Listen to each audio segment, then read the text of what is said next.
അപ്പ എന്തോ ഇന്നലെ ഒരാള് വിളിച്ചിട്ട് BP ഗുളികന്റെ പ്രശ്നം പറഞ്ഞില്ലേ?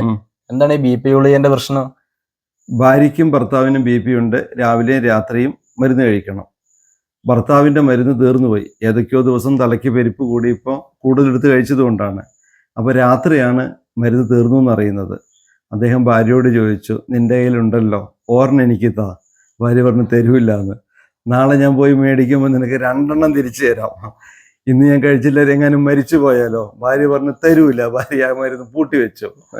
അപ്പോൾ ഭർത്താവിൻ്റെ ഭയങ്കരമായ സങ്കടമാണ്. അന്ന് രാത്രി മരിച്ചു പോയിരുന്നെങ്കിൽ എന്ത് സംഭവിക്കുകയായിരുന്നു? അപ്പോൾ തൻ്റെ ഭർത്താവ് മരിക്കട്ടെ എന്ന് കരുതി BP ഗുളിക കൊടുക്കാത്ത ഭാര്യയോട് അദ്ദേഹത്തിന് അത്രമേൽ ദേഷ്യം വന്നു.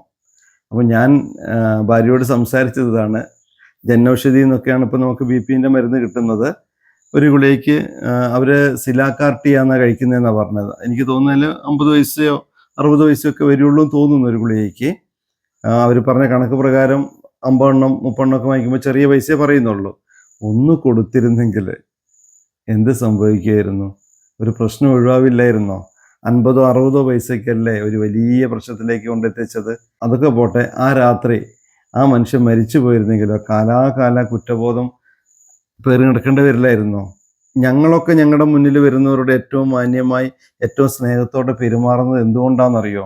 നാളെ ഇവരില്ലാതെ വന്നാൽ, ഇവരോടൊരു വഴക്ക് കൂടിയിട്ട് നാളെ ഇവരില്ലാതെ വന്ന് എന്ത് ചെയ്യും? ആരെയും ബോധിപ്പിക്കണ്ട, നമ്മുടെ ഒരു മനസാക്ഷിയെ ബോധിപ്പിക്കണ്ടേ? കുറ്റബോധം കൊണ്ട് നീറില്ലേ? അതുകൊണ്ട് ചെയ്യാൻ പറ്റുന്ന നന്മയൊക്കെ, ഛേദമില്ലാത്ത ഉപകാരമൊക്കെ ചെയ്യൂ. അതാ നല്ലത്. Be happy. അല്ലെങ്കിൽ വലിയ വില കൊടുക്കേണ്ടി വരും. Be happy.